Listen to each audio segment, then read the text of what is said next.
Quels sont les films, séries ou encore documentaires à débarquer sur le catalogue de Disney+ en France en juin 2023 ? Eh bien, bonjour à tous, c'est Mathéo, sortez votre calepin, préparez-vous à prendre des notes et regardons ça en détail. Commençons donc cette vidéo avec l'ajout d'un film sorti au cinéma. En effet, ce 2 juin, vous retrouverez The Kingsman Première Mission, préquel à la saga Kingsman sur la création de l'agence, avec Ralph Fiennes, Gemma Arterton ou encore Rizzy Fans. Vous êtes sûrement nombreux à l'avoir manqué dans les salles de cinéma, donc c'est vraiment l'occasion de le découvrir, sachant que oui, il peut être vu sans connaître les autres Kingsman, même si évidemment je vous les recommande, ils sont aussi dispo sur Disney+. Pour l'histoire, des espions vont devoir affronter des tyrans qui essayent d'influencer les guerres du monde, comme un certain et improbable Rasputin. A noter en plus que le film comporte une scène post-crédit à ne pas manquer tellement elle est improbable. On passe alors ce 7 juin avec un ajout assez spécial, en effet sortira Avatar la voix de l'eau. Alors ce n'est pas valable malheureusement pour la France, il faudra attendre une sortie en 2024 pour Disney+. Par contre à l'international, donc hors France comme la Belgique, la Suisse, le Canada et évidemment les États-Unis, le dernier James Cameron débarque dès ce 7 juin 2023. Retournez ainsi à Pandora avec notre famille obligée de quitter sa maison pour se diriger vers un nouveau foyer et un nouveau peuple vivant en harmonie avec l'océan. A savoir que pour nous en France, le 14 juin, il sera ajouté sur Canal+, et fin juin, il sortira enfin en achat physique, donc DVD et Blu-ray. Et d'ailleurs, si ça vous intéresse, je vous mets un lien en description pour le précommander, notamment le Steelbook 4K, vous m'en direz des nouvelles en commentaire. Après, pour ceux en France souhaitant en profiter sur Disney+, vous pouvez toujours, si vous le souhaitez, utiliser un VPN pour vous localiser dans un de ces pays et avoir ainsi accès au film, notamment avec NordVPN. Je vous mets un lien avec une offre de réduction en description et en passant par ce dernier, vous soutenez la chaîne, donc merci beaucoup à vous. De mon côté, je n'attends qu'une chose, enfin recevoir ce Blu-ray 4K pour m'organiser une petite séance directement chez moi. On revient du côté des nouveautés Disney+, avec également l'ajout des docu-séries à l'épreuve d'une tribu Mekong, ou encore le documentaire Queenmaker, le blogueur de New York. Dans un genre différent concernant les séries, vous retrouvez la 3e saison de 911 Lone Star, série d'action suivant des pompiers. On a Saint X, nouvelle série psychologique en 8 épisodes, qui raconte comment la mort mystérieuse d'une jeune femme pendant des vacances idylliques dans les Caraïbes va créer un effet boule de neige qui va finir par mettre sa sœur en quête de réponses également en danger.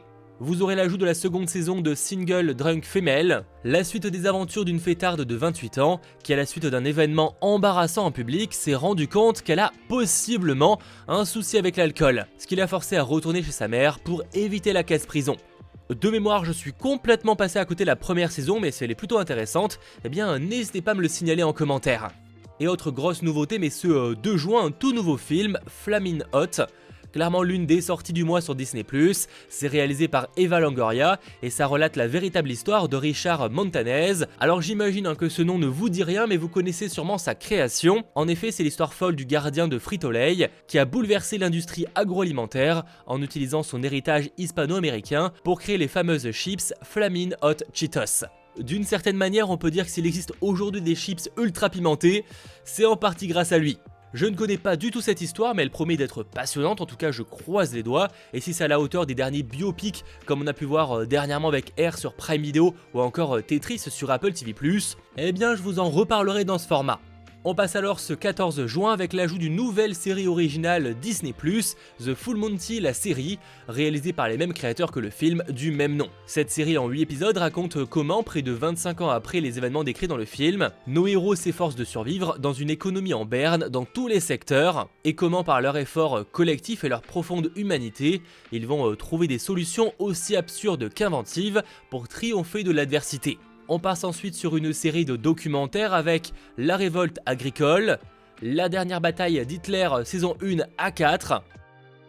Le 16 juin, Stan Lee, à l'occasion des 100 ans qu'aurait eu Stan Lee, Disney+ va sortir un documentaire retraçant sa vie, de son enfance à New York jusqu'à son importance dans le milieu des comics, notamment chez Marvel. Alors à voir ce que cela va donner, mais au vu de l'histoire du bonhomme, ça peut être passionnant, et là aussi à nouveau un programme à ne vraiment pas manquer ce mois-ci.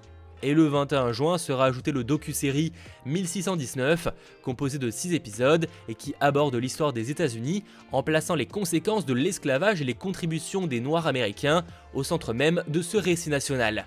Et avant de passer sur toujours plus de nouveautés, et notamment un programme que vous attendez avec énormément d'impatience, je rappelle que si vous aimez ce format des sorties du mois et notamment Disney+, il est vraiment important de le dire en lâchant un petit pouce vers le haut, mais également en vous abonnant et en partageant en commentaire les programmes que vous comptez regarder.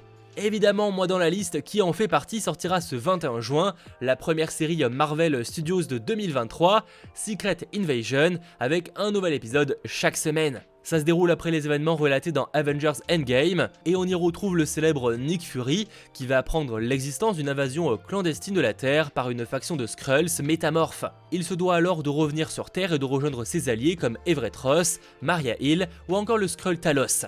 C'est évidemment une série très attendue, vendue un peu comme une série d'espionnage à retourner le cerveau, et c'est tout ce que l'on souhaite dans la lignée du film Le Soldat de l'Hiver. Alors à voir si ça n'a pas été survendu, mais si c'est pas le cas, ça peut être incroyable. Surtout qu'au casting, on a du beau monde avec Samuel L. Jackson, Ben Mendelsohn, Cobie Smulders, Martin Freeman, Kingsley Ben-Adir, Emilia Clarke ou encore Olivia Colman et Don Cheadle. Et la bonne nouvelle, c'est qu'évidemment, qui dit nouvelle série Marvel dit aussi le retour de manière hebdomadaire de 100% Marvel, avec chaque mercredi soir dès 21h en direct sur cette chaîne, des analyses et théories sur l'épisode. J'ai tellement hâte. Bon, et sinon pour enchaîner, ce 23 juin sera ajouté le film Nightmare Alley, thriller réalisé par Guillermo del Toro avec Bradley Cooper ou encore Cate Blanchett. Personnellement, je l'avais trouvé un chouïa long, mais j'avais adoré l'ambiance du Del Toro comme on aime. On y suit la vie d'un charismatique personnage, d'une foire itinérante au plus grand palace de New York dans les années 40.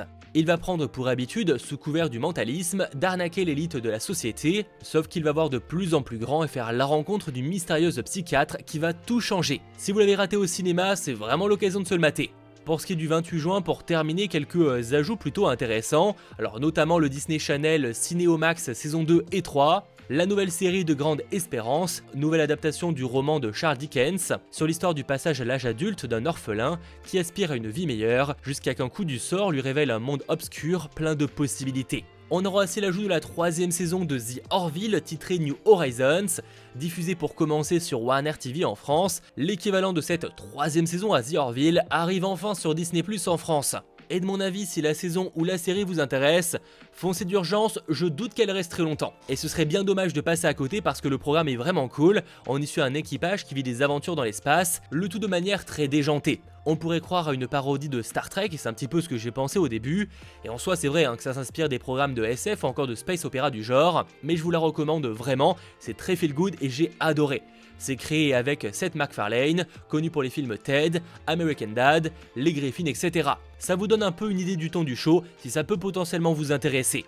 Et autre genre qui n'a rien à voir, vous retrouverez la série Freaks, suivant un musicien leader d'un groupe qui va se retrouver accusé par les autres membres d'un crime qu'il nie avoir commis. Il est alors obligé de prouver son innocence, alors que le reste du groupe gagne en popularité sans lui. Alors, tu vas mater quoi ce mois-ci? Je t'attends en commentaire.